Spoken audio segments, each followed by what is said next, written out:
How we doing, guys? As Chad would say, welcome, welcome. Chad's not going to be with us today. He is on site with some clients in our program, so it'll be me. I will be your entertainment for this afternoon, and we're going to have a good time. We'll wait another 4 minutes to get started here. Let everybody else go and keep piling in. But we're going to have a good time.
All right, 30 seconds here. Got a few more people piling in.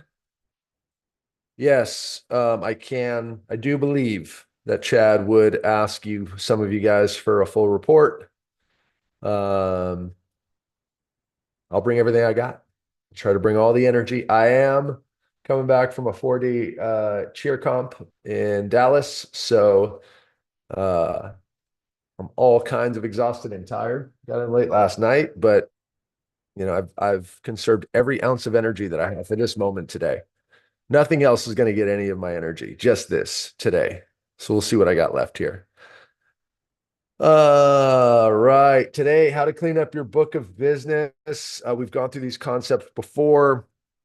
There's so many layers to them, though, guys. So those of you that are new, we're going to be referencing material that we have already covered in the previous 7 sessions, but we'll try to do a recap here just to make sure that you're not lost as we're going through it. Those of you that have gone through the process and you're implementing this and executing this, please, as always, put your questions in the chat. And since Chad's not here, I won't be using the chat as I typically do to address questions. I'll just answer them live as we're going through the session. So let them come through specific situations that you've got. Again, as we always say, guys, I don't care as much about the uh, uh, uh, outlier opportunity, the opportunity that probably has no chance of closing. Um, as long as you have your activity where it needs to be, as long as you're out there generating conversations, as long as you're having meetings, you should have a certain number of quotes in your pipeline that should be closing, but they're not. And those are the difference between being successful and being unsuccessful in our role. So too often when we're having these training sessions, and I do training sessions all the time for different groups, and it's so consistent how for some reason as salespeople we want to go to that. Well, but what about this one? But what about that? What about this one person? And it's like, I don't care. What about the 3 that you should have closed last month? Right? What about those? And again, guys, we are focused on service. We're focused on repairs. From that work, the negotiated opportunities will, and the re-roof opportunities will be plentiful. That is a strategy that we help companies develop or even build from the ground up. Because from our perspective, that is a way to build the most profitable sales and revenue engine in our industry. All right, got the do not disturb on. We're 2 minutes in. We're going to go ahead and get rolling. The key to cleaning up your book of business, guys, is the tighter your book of business is, the cleaner your book of business is, the less time you're wasting on deals and quotes that aren't going to convert. And instead of continuing to try to email and going back and forth, or continuing to go visit and try to hunt down quotes that you've already got out there that you're crossing your fingers that you hope are going to convert, but you have not qualified them. So they're probably not going to convert, whether you realize it or not. Instead of doing that, you could be working on generating more conversations and generating more meetings at the top of the funnel. So what we've seen so often is it's this lack of cleaning up your book of business that actually hurts your top of funnel numbers. And we have all of the use cases here. We know what needs to happen at the top of the funnel. We know what needs to happen there. Okay. We've got to be generating about 400 activities, 350 to 400 activities a month. We have to be doing that, whether it's email, whether it's phone, whether it's drops.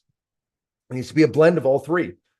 We can't get to that when we're messing around with a bunch of quotes that have not been qualified and ultimately don't have a very high chance of actually closing. So we end up shooting ourselves in the foot. And not only that, we give forecasts and we give pipeline projections for the end of the month or the end of the quarter that aren't even accurate.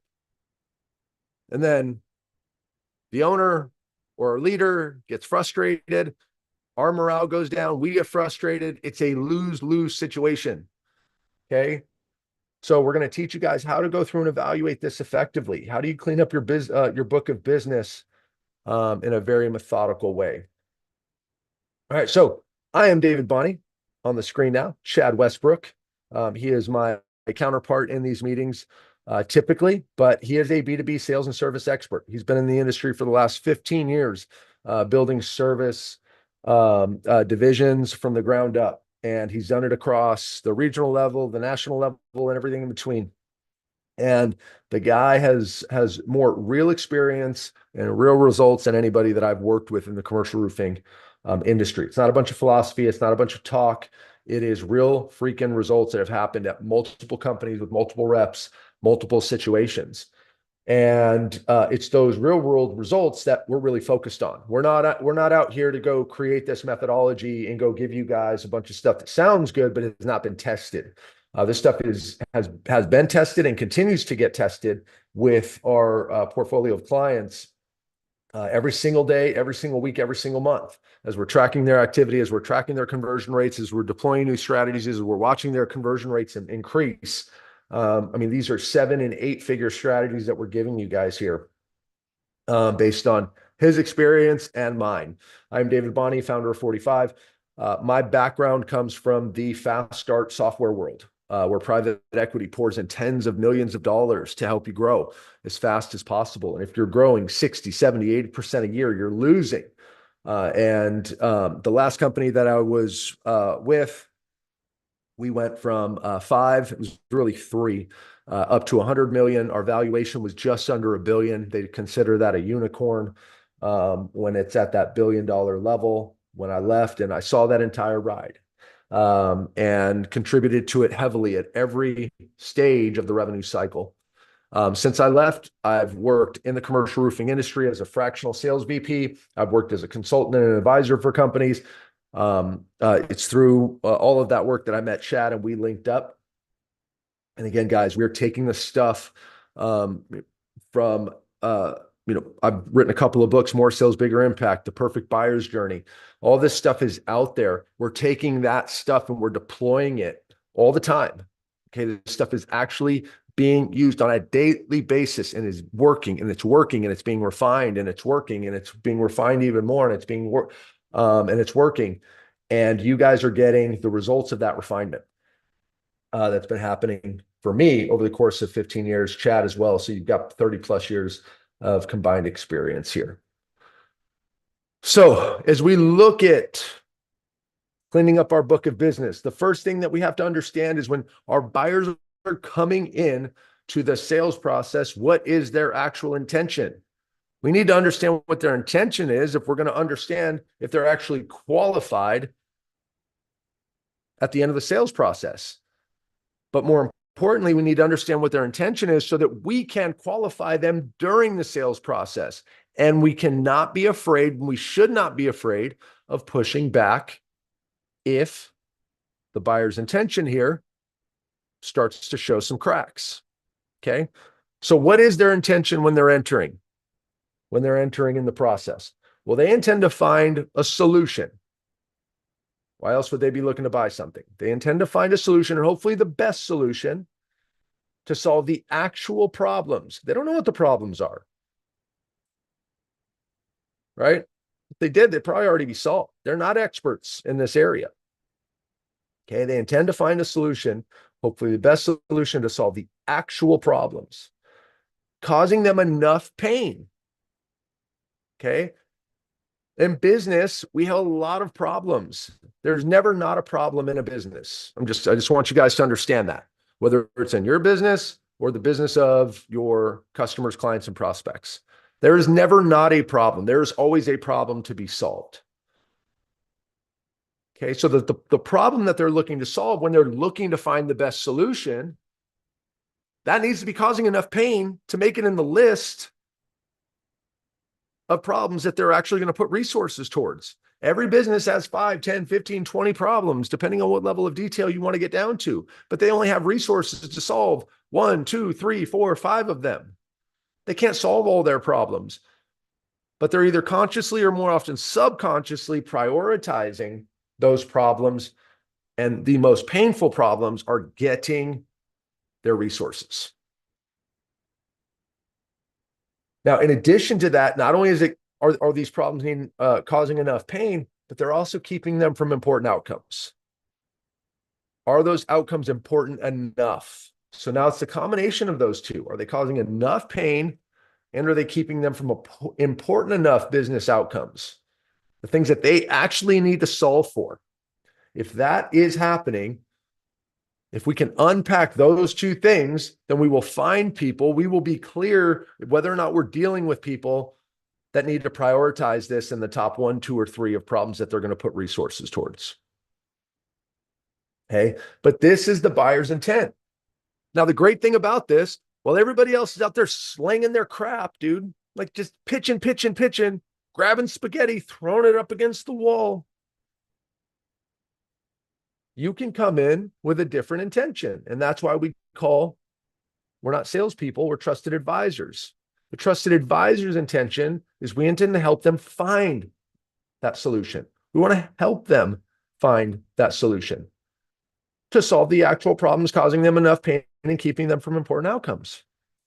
Even if we are not the best solution, we want to help them find a solution, and we are ready to refer them out to other companies that do the work that we do not do as soon as we figure that out, because we also know that they're going to be referring people over to us. And we also know that our activity at the top of the funnel does not mean that we have to get every single deal across the line. So we are not gripping. We are not worried. We are not scrambling to get this one deal across, which is so often the case. Okay. So as a trusted advisor, as long as we help them do the things that we want them to do, not only will we get more people to close, but those clients will spend more money with us because we will be we will be the trusted person that they look to when they are having issues. We'll be on the same side of the table. We will be involved in the conversation. We won't be treated as this means to an end, which ultimately is, how do I just get a price out of this guy or gal? Because we're more valuable than that to them when we show up as a trusted advisor. All right, so we'll just do it. We'll do a check. I actually should have done this right at the very beginning. Make sure everybody can see everything on the screen and you're not just hearing my sweet poetic voice like it's a radio show from the 1940s. Give me a thumbs up in the chat if you guys are on the same page with me. Everything's good. We're rolling along here. I'll wait for one. I'll wait for one. All right, we're good. Okay. All right. So now I know we've gone through this stuff a lot, guys, but this is such a mentality that we consistently need to talk through, right? And Chad and I, we are consistently making sure that we're showing up that way in our sales conversations. Like, this is a mindset. This isn't something that you can know logically and then you show up that way. There are these insidious habits. There are these sly things that we're doing unintentionally that allow us to show up as a salesperson. As soon as the prospect smells it, they don't trust us. They don't trust our advice. They don't trust our direction. We're a means to an end. We're commoditized. We're somebody that's going to give them a price and they'll go evaluate it from here. Thank you very much. So to be able to do this, we give you guys the buyer's action plan. Now, the buyer's action plan is not a script. It is not a script. This is a playbook. Okay, as you go through discovery, there's 8 sections of it. That's it, just 8. As you go through the proposal phase, there's 3 sections for 11 total. This is not a script. This is a playbook, just like with sports. We don't go out there and just start running around, hoping that we put up enough points. Whatever sport you played or still like to play, we need to have a playbook. Something that tells us what we need to be doing to put ourselves into a position to score. Okay? And what it means to be able to put ourselves into a position to score goes back to buyer's intent. Are we understanding these 3 checkpoints on the right-hand side? Do they need to take action? Do they need new or outside help? And do we have the best solution? If you're not figuring out the pieces of information that will allow you to establish each one of these checkpoints on the right-hand side here, then you're not having the right conversations. Every single one of these diffuses the 5 reasons why your deals are going to die or why they ultimately are going to get disqualified. It allows you to uncover that information so you proactively know whether or not they're checking all the boxes and whether or not it's a good use of their time and your time to continue this conversation. All right, so we call it the buyer-centric selling playbook. As we go through and we're looking to establish that first checkpoint, do they need to act? We have 4 simple objectives. Okay, first we want to establish a leadership position, and then we want to figure out what their objective is. Okay, why are they meeting with us? Remember, we only have money, time, and energy to spend. Those are our 3 resources that we're looking to spend on a daily and weekly basis as human beings. So just because they didn't pay money to meet with you, they're still spending time and energy. Why? And that's the first place we want to start. You didn't wake up today wanting to talk to a roofer. Why are we meeting today? What's going on?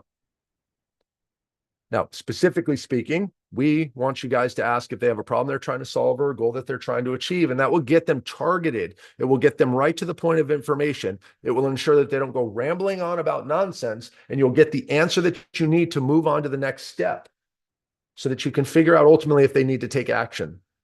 Once you understand what their problem is or what their goal is, then you can go through to understand the decision makers. Who else cares about this? The information that you gather is only good as the inputs that you get. And if you don't have the right people there, if you're not talking to the right people and you're not aware that you don't currently have all of the decision makers present, then you cannot be working to get access to those people to ensure that the business case that you're creating here, or the reason why they need to take action. Well, as you're trying to establish that, you don't know if you're actually talking to the right people. You might be talking to somebody that thinks it's really important that you take action, but you've got ultimately the person that has the decision-making power doesn't feel the same way, but you think this is a guaranteed close because you didn't go in and understand who else cares about this. You didn't get the other decision makers. We call it authority and responsibility.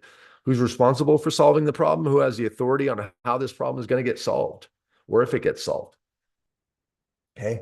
But it's so easy. We find it out right there. Now we've got the decision makers. Who else cares about this? Then from there, what have you guys already done to try to fix this? What have you guys done to already try to solve this issue? Anything? If they haven't, that raises up a red flag. Well, why are you looking to do something now? Have things gotten worse? But if they have and it hasn't worked, that allows you to start to drive a wedge between them and their existing set of resources, which is on checkpoint 2. And if they have or have not tried to do something to solve this problem, ultimately, guys, if the problem continues to persist, what is the worst thing that's going to happen? As far as they can see, slip fall hazard, damaged product, lack of productivity on the team. I mean, there's a core set of pain points that we can start to probe around and figure out if any one of these is an issue. Occupancy concerns, lost revenue, say it's a storage facility or a hotel. But that will start to establish whether or not they need to take action. Why am I going to spend $500 on a $50 problem? But I will spend $500 on a $5,000 problem. I will spend $5,000 on a $50,000 problem. When we can go in there and we can start to really figure out what is the worst thing that's going to happen if this doesn't get solved, we can help them get their mind into a future that they don't want to live in. And as soon as their mind is in a future that they don't want to live in, they're going to do whatever they need to do today to avoid that future. But too often we don't have this conversation with them because we're scared or we don't know how. We don't want to upset them. We're trying to get them to know, like, and trust us. They're not going to like me if I ask them what the worst thing is that's going to happen. Why not? You're helping them avoid a future that they don't want to live in. Now, if it's not that painful, this gives you the first opportunity to start to disqualify. Well, this really doesn't sound like that big of a problem. You got one storage unit that's having an issue. You're not worried about this thing spreading. This is only costing you guys X dollars a month. I mean, why put this on your priority list of problems to solve? Push back.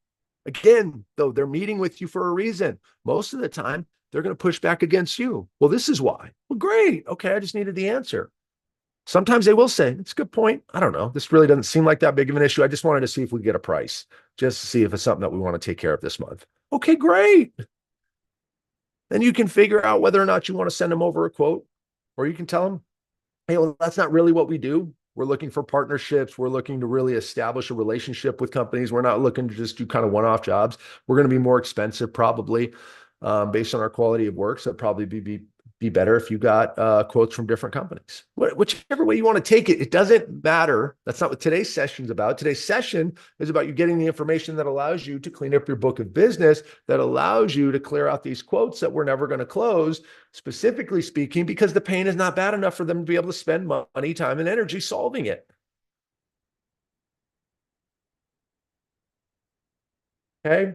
But if they do have enough pain around solving it, then we need to go in and we need to understand, do they have the necessary resources, either internally or within an existing relationship? Is everybody aligned on what they think the problems are?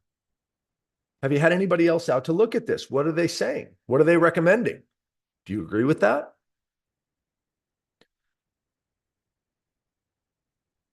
What are the expected outcomes here? We talk about fix it fast, fix it right, fix it for life. What do they want? What are those expected outcomes on the other side of this that warrant this? The need to actually solve this. And then from there, we can move into a budget. Do you guys have a budget to proactively fix like stuff like this, or do you just take it as it comes? They're going to answer your questions, guys. Okay. And if you do this with 10 prospects and one puts up a wall, don't care. Just move on. You're getting the information from 7, 8, 9. Most likely, you guys aren't getting this from the vast majority of the prospects that you're talking to because you're not asking them these very specific questions in this flow. A lot of times when we ask these questions, they end up coming off of how much money do you have to spend to make sure I can charge you as much as possible without you saying no. It's so easy to try to get this information, but do it in a me-focused way instead of doing it this way where it matters to the buyer. Why does it matter to you? Okay. And then ultimately we want to understand, why haven't you fixed this yet? Or your maintenance guys, I know you've told Bob to go up there and look at it a couple of times and he patched it up. Why do you think Bob isn't able to get this done? Create those resources. You have an existing relationship. How come that company hasn't been able to figure this out yet? Get them to think through it. Get them to realize whether or not their resources, their existing resources, are adequate enough to be able to solve the problem or not. And if they're not, then just leave it alone. We can move on. It's fantastic. You don't need to berate anybody. You don't need to go through and stick the knife in their existing vendor. Great. Okay. Now we're just moving on. But if their existing resources are good and they're just looking to see if their existing roofer is still priced right, okay, great. At least we can know that. We asked that question. Well, they're able to solve it. We just haven't had them out yet. We just don't know. We just wanted to get a check on whether or not their pricing was still in line with everybody else. Okay, great. Now we know. Okay. Now, and as you ask these questions, guys, you're either going to hear it from them directly or you're going to start to hear some cracks in their answers that you guys can probe into. It's going to create the openings, just like in sports. As long as you can create the space in the opening, then you can get to the rim or you can get to the end zone, first down marker, whatever it is, you can get in space. That's what's so important. You need to be able to hear these things. But now, if you don't run the same play over and over again, guess what happens? You don't get better. If every single game you have a brand new game plan and you're running brand new plays, it doesn't work. This is why in football, they talk about how quarterbacks aren't successful when they always have a new offensive coordinator, because there's always new plays. It's always a new system. Stop doing that to yourself. Come in and run the same play over and over again, but work on running it better every single time. And nobody's going to be able to stop you. Okay. Now, from there, then and only then do we need to evaluate whether or not we have the best solution or not. Who cares about our solution if they don't need to take action and if they don't actually need new help, new or outside help? Who cares? I love it when they'll give the proposals and they take those proposals and they end up sliding it over to the maintenance team and say, hey, can you take care of this? Actually, this doesn't seem that complicated. All right, create that wedge. Establish whether or not the first two checkpoints are getting crossed. And then and only then do we need to talk about our solution.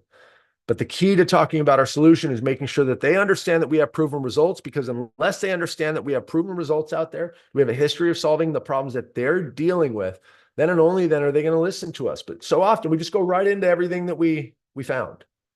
No, guys, establish yourself as an authority, establish yourself as an expert, establish yourself as a proven commodity to help them get to the outcomes that they want to get to first.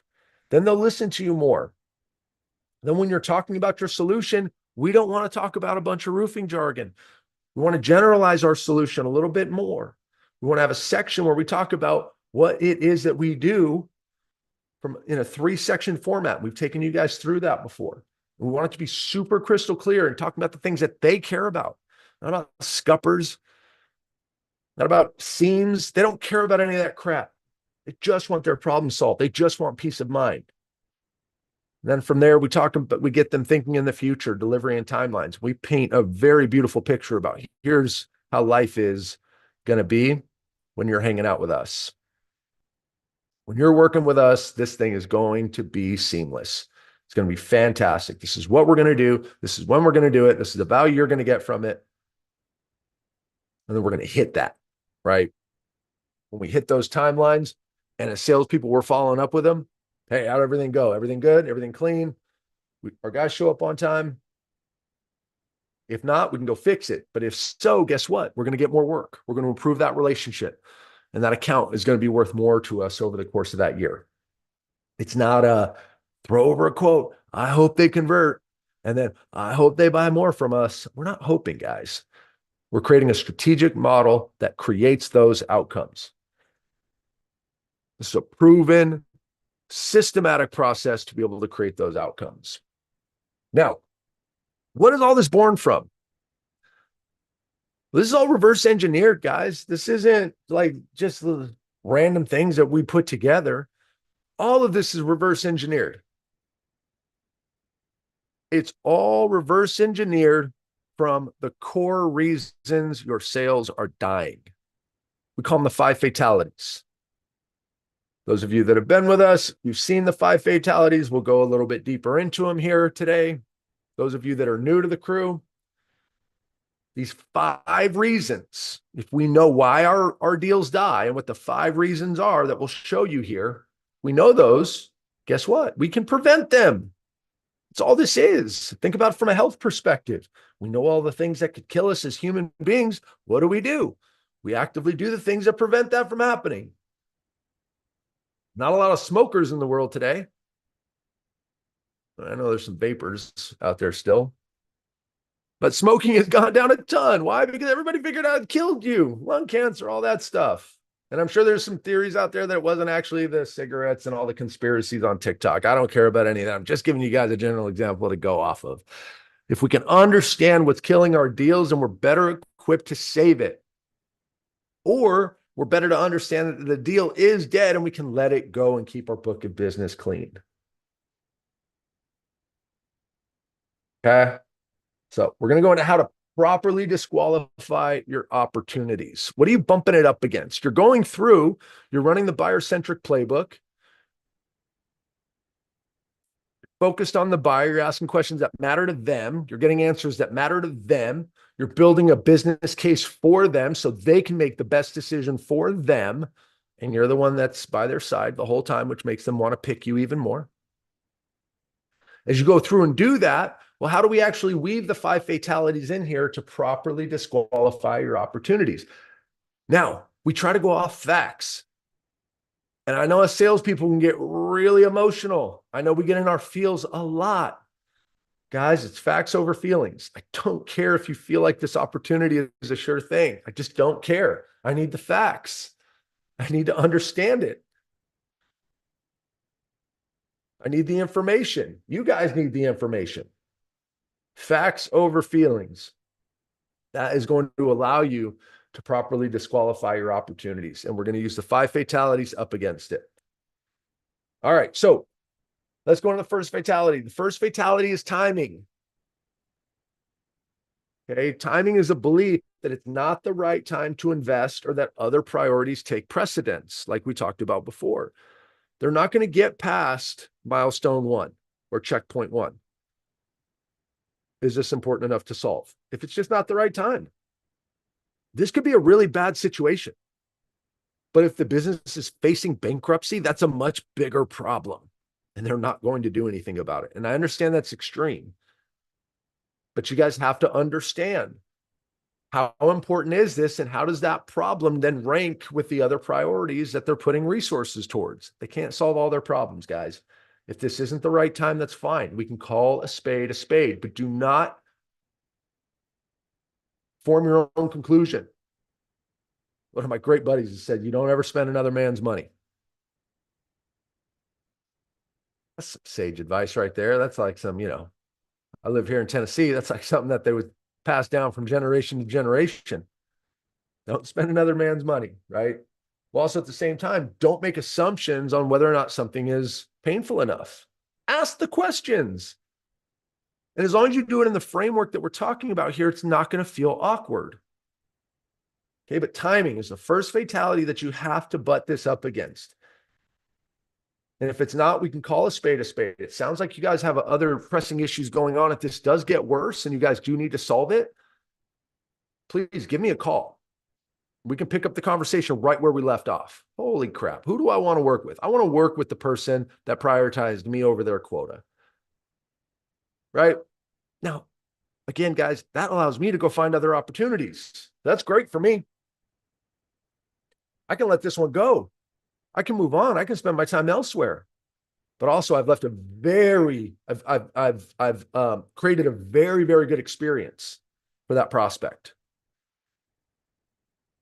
There's a high likelihood that they're going to come back to me when they're ready to pick this back up again. And they might go to others too, but I'm still going to be in the mix. They're going to remember the guy that told them no, instead of the guy that was just trying to sling over another quote. Okay. Now, the key to timing is the ambiguity right here, guys. When we allow for ambiguity in their pain, or in the worst thing that's going to allow, or when we allow for ambiguity in the worst thing that's going to happen if the problem does not get solved, that lack of clarity allows them then to rationalize the problem. This isn't that bad. This isn't that much of an issue. Maybe next time it rains, it won't be as bad. It's not raining for a while, whatever. And as soon as they start to rationalize the problem, they'll go into avoidance. And that avoidance drives them into no action. But their lack of action is driven by our allowance of them living in their ambiguity, because we didn't drive clarity on the worst thing that was going to happen.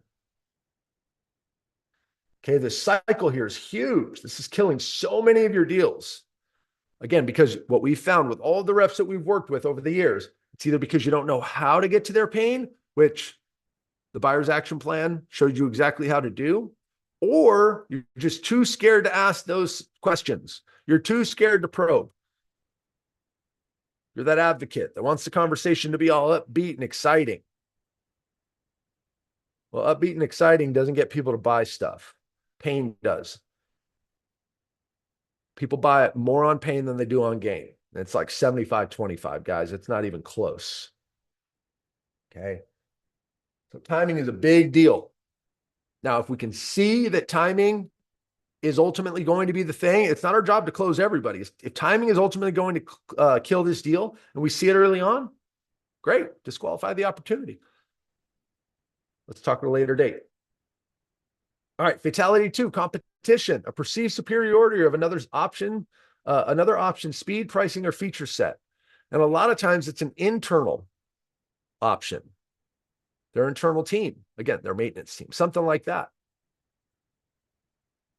Or it's another vendor. That's usually what competition is. What we say a lot is the unskilled person thinks they are wise, but the wise one knows themselves to be unskilled. So this is why we want to go through a conversation and actually get them to say why they haven't been able to solve the problem. We want them to think through that.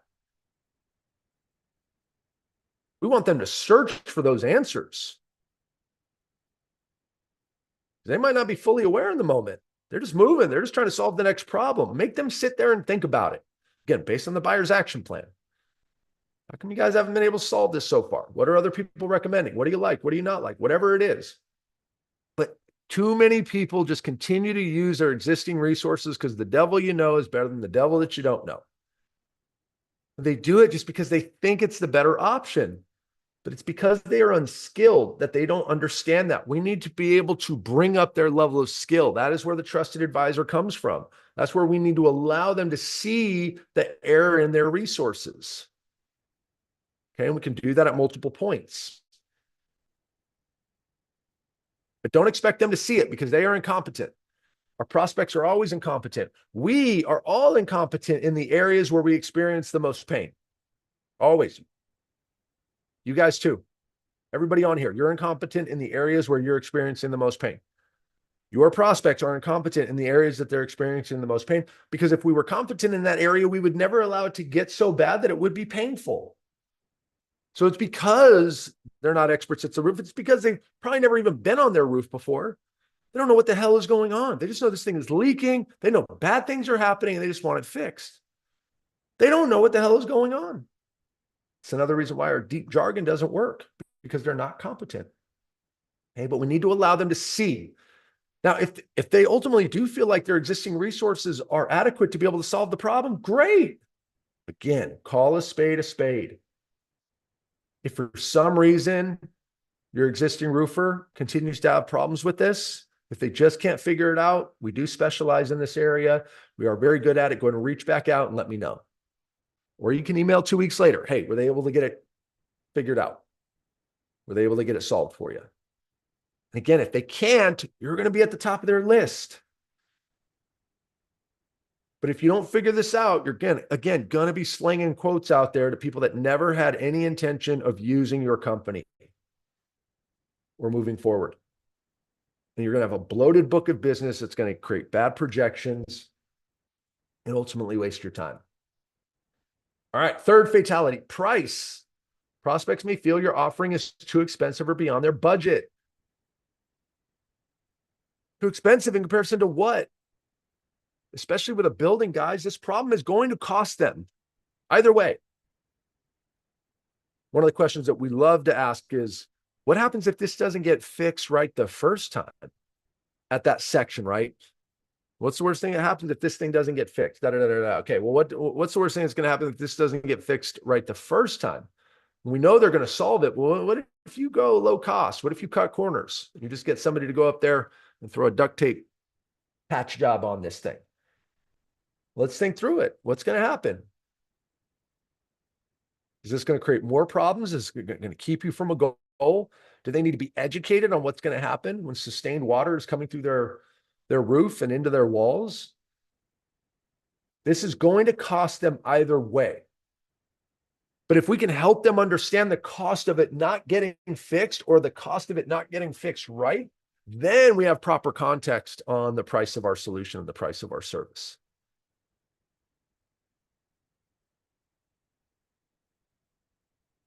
Too often, we're just throwing prices over there. And we put it in context of the other competitors. That's it. What?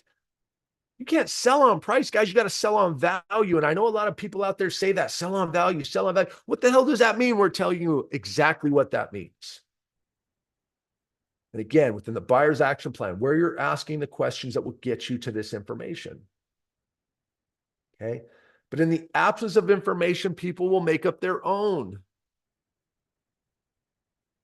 They're going to come to a decision on your price without all the information that they need, and they're just going to deem you too expensive or not. And ultimately, what ends up happening is that hurts your win percentage, and it also hurts your average revenue per deal, because the deals that do close are buying based on price, not value. So then you're getting we talked about the sales magic trick, you're getting two negative compounding effects to your funnel. Less quotes turn into sales, and you're getting a lower dollar amount on average for those sales. And as those things compound throughout the 5 stages of the funnel that we teach you guys, you end up getting exponentially less from a sales revenue perspective, where you guys should be not only hitting your quota, you should be crushing your quota, hitting accelerators. You guys should be making a ton of freaking money, but you're over here struggling with this pressure. And we get it. We're not blaming you for it.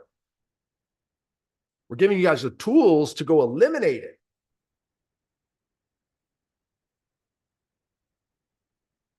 All right. Fourth, product fit. Your offering doesn't seem to meet their perceived needs or solve their perceived problems. Somebody else got them fixated on what the actual problem is. Remember that point in the buyer's action plan? What do we think is actually causing this? Now, we want to get that problem needs to be rooted in the specialty of our company. Our company exists for a reason. If our company was just like everybody else, we probably wouldn't be as successful. We wouldn't be at the point that we're at, because somebody else would have just eaten up that market share. Our company got started because the existing companies in the market were not doing something, and clients they were dissatisfied. And the owner of the company saw that and said, we can do it better. Well, that's what you need to get in touch with. What is the secret sauce? What's the specialty that your company brings to the market that allows you to then say, here's the bigger problem that you're dealing with that we uniquely solve better than anybody else?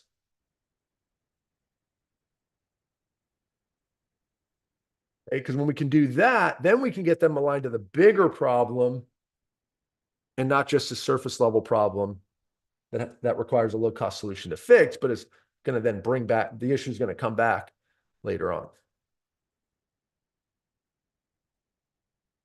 Now, we talk about it all the time, guys. The confused mind cannot act. When you're looking at product fit, when you're just throwing over that 3, 4, I don't care, 15-page proposal, and you're going through it ad nauseum, they don't know what the hell you're talking about, and they get confused. And that's why we teach you guys with our prospect workspaces, with our long forms, there's a different presentation that your company should be giving. Those of you that are on here that are in our programs, you guys already have it. If you guys are new to our programs, you guys will have it soon. Those of you that are not in our programs, we break it all down for you. Okay, we give you guys the technology to deliver it. But that should eliminate the confusion in their mind in terms of what is the problem to be solved and what does your solution do? Okay, and it's not just a roof leak. What's the bigger problem? What's the bigger issue that requires the solution that you guys are bringing? As long as those two things are connected, it's easy, low calorie burn. They won't be confused and it'll be easier for them to take action.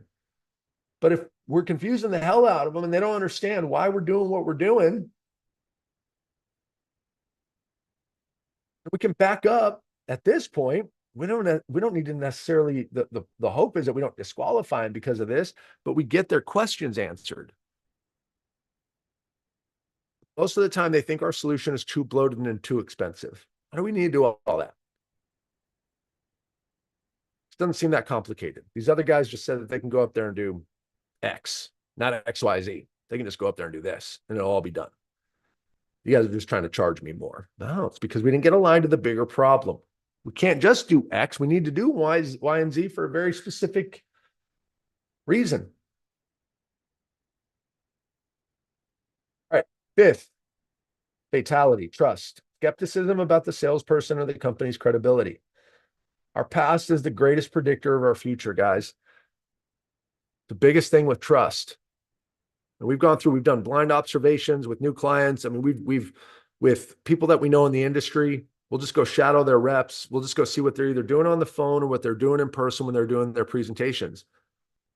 It's like almost 100% don't talk about the company at all in their proven results at all. So there's no trust. Why am I listening to you? Yeah, you're saying you're doing all this stuff, but I've worked with plenty of roofing companies where we say this and it all sounds good and then it doesn't get fixed. Where the process of it getting fixed is so damn painful, I don't want to deal with it. I want to establish these things. And this will allow then less of our opportunities to want to opt out. So when it comes to the final two fatalities here, you have people that are ready to take action. They're ready to take action for with an outside solution. So they are qualified.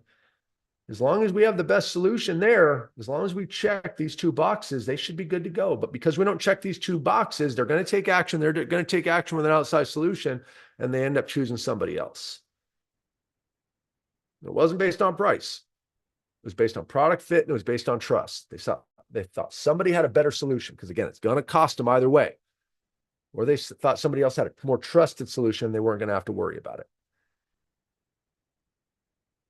Now, if they are just doing it off of price, if they are just ultimately going to pick the low-cost provider, let them. Great. Again, there should be enough activity. We've got the perfect sales week that you guys should be leveraging. What are your activities every single day of the week to make sure you're generating enough activity at the top of the funnel? As long as you're doing that, you're going to have more than enough opportunities. Those guys are just going to they're just going to take low price. Doesn't matter what we do. Doesn't matter. They're not going to keep you from hitting your goal. They're just not, guys. So these are the key areas as we're looking. How do we properly disqualify? Do they trust us? Do they feel like we have the right solution to solve their problem? The bigger problem that we got aligned on, did we get aligned on it? Do we understand that the price is a value up against the worst thing that's going to happen and the cost of that? Do they understand that their existing resources don't work? And is this painful enough that they have to solve it now? If we're not hitting those on the buyer's action plan, one of these 5 fatalities will kill. Okay. This one aligns to the first checkpoint. These two, competition or price, align to do they need new and existing resources generally? And then product fit and trust align to do we have the best solution? So it all lines up. The fatalities align to the checkpoints that align to the buyer's action plan. And if you execute the buyer's action plan, if you check the checkpoints, you will proactively stave off the fatalities from killing your deals where necessary, or you'll just disqualify. You'll get them out, but you'll know. You'll have adequate time at the top of the funnel to go generate more meetings and more quotes, more opportunities to ensure that you're exceeding your quota and you're hitting whatever target you have, whatever commission target you have for your own financial goals. Okay. Again, guys, these are the 5 fatalities: timing, competition, price, trust, product fit. If you guys can just memorize these things, and as you're going through and executing your sales process, if you're proactively going up against these are the only 5 reasons your deals are dying. That's it. If you can proactively eliminate each one of these,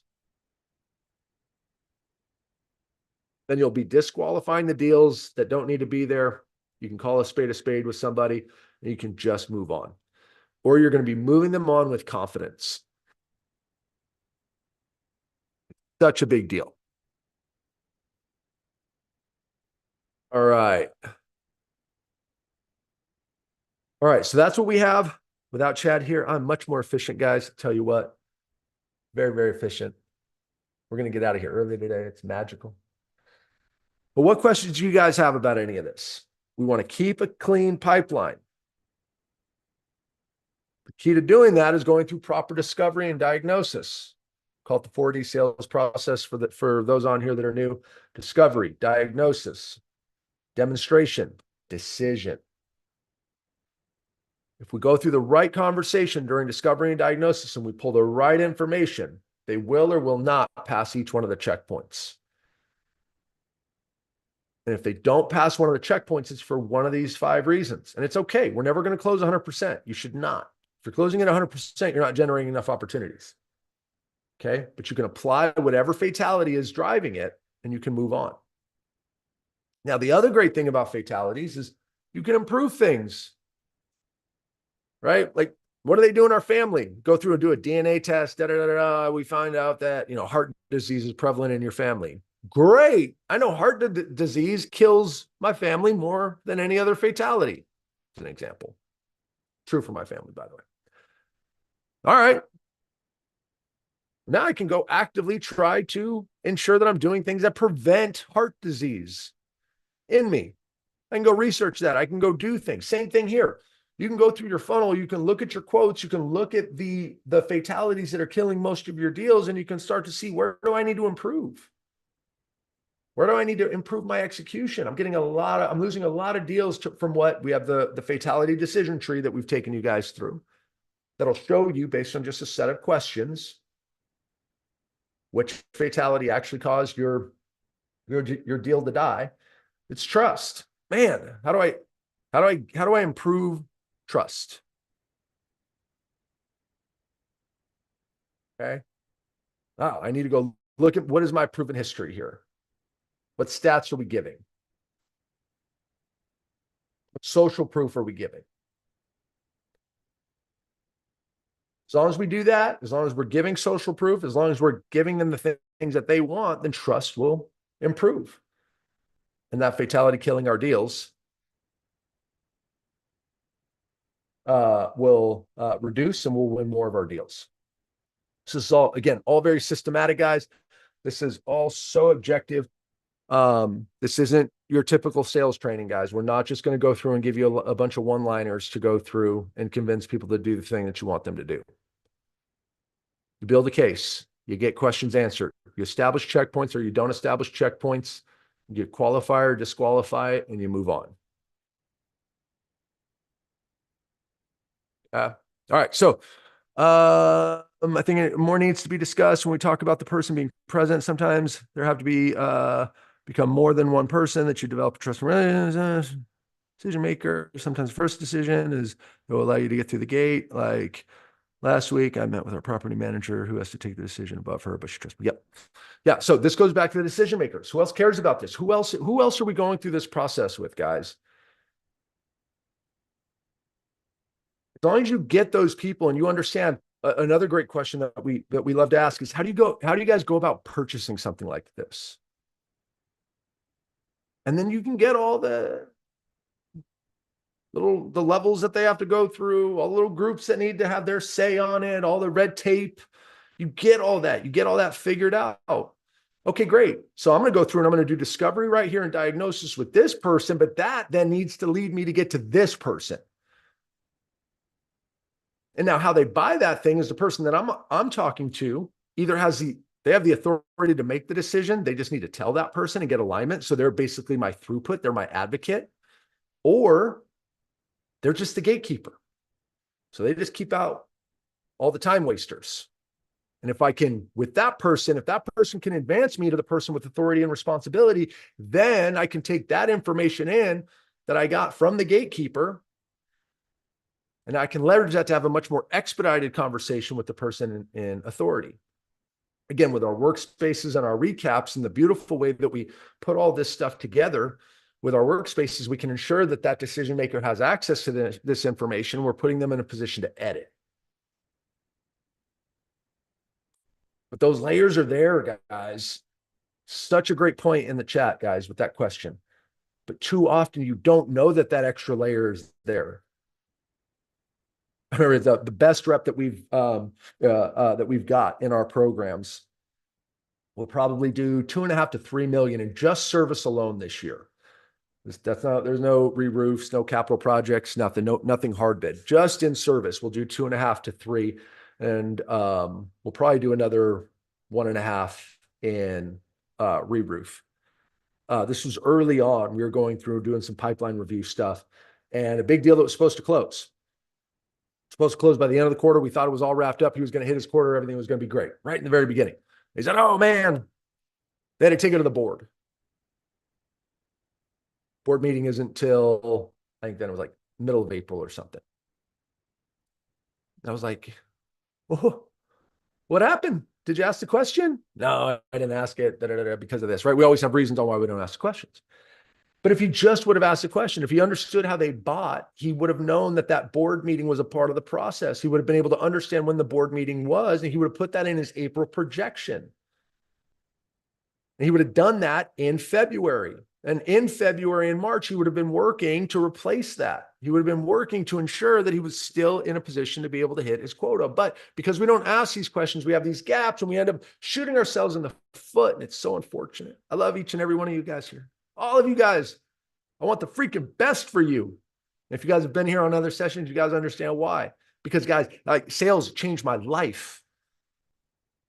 Poor kid from Texas, had nothing, played sports, got hurt, didn't know what the hell I was doing because I thought I was going to go play overseas. I had my whole world mapped out for me. Couldn't get a job when I got out, right? Sales took me in. And I figured it out. And I've gotten to a point where I've been able to do things with my family that I never thought I'd be able to do, provide in ways that I never thought I'd be able to provide, because that's what's at stake. When we can do this and do this right, guys, guess what? We end up making an impact in the community that we're serving, for the market that we're serving. People are happy that they were working with us as salespeople because we took them to a process that got them to a better outcome, didn't get them to sign our contract. When we do that enough, we end up making more money, so that we can help provide and support the people that we care about the most and give them the experiences that we want them to be able to have. Give them the confidence level that they can go create whatever they want in their lives. I mean, the ripple effect is nonstop in sales, and you can't see that for any other position in an organization. It just doesn't have the same level of capacity and upward movement financially. And I'm not saying that you guys need to go out and make $300,000, $400,000, $500,000 to be happy. I don't care what your number is. But whatever that number is, if it gives you freedom, if it gives you experiences, I don't care. That definition is up to you to be able to create, but sales is the way to be able to get there. And we do that by making a difference in the world that we serve. We wake up every day loving and thankful for what we do. I remember early on when I was on sales, when I got into sales, over Christmas, you go back home, people, yeah, what are you doing now? I'm in sales. And I always get that reaction like, ooh, the sales guy. Ooh, that sucks. What? Why? I'm changing people's lives out there, man.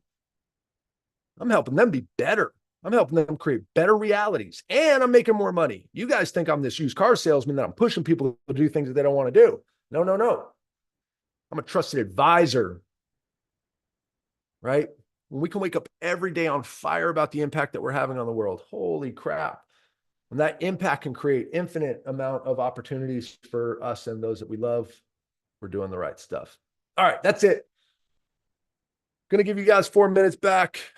I went on my pulpit, as they say, and went on one of my rants to give you guys some time to put some questions in. We don't have any additional questions. That means I crushed it. Everybody tell Chad that this is the best session of No Reps Left Behind. No, I'm kidding. That'll hurt his feelings. And I know it's not true because he is amazing. But I hope you guys got some stuff from it. Please, guys, just put this stuff to use. Again, with the fatalities, with the checkpoints, even if you're putting small bits of it to use every single week and then regrouping with us here, you're going to get better. You're going to get better. But this life of salespeople just doing about the same amount of sales every single year, which we see so often. Oh, how much you do this year? Oh, I did 1 million again. I did 1.5 again. That's with capital projects. What are we doing? Should be doing better. We go through and do audits. Sales reps have been doing the same, roughly the same amount on average for 3 years. Should be getting better every month, every quarter, definitely every year. As long as you're doing that, guys, there's no limits to where we can go. And we're going to do it together. All right, guys, enjoy the rest of your week. This is No Reps Left Behind. For those in our programs and our meetings, we'll see you guys later on this week. For the rest of you, we will see you guys next week. Same bat time, same bat channel. And Batman Chad will be here. See you guys then.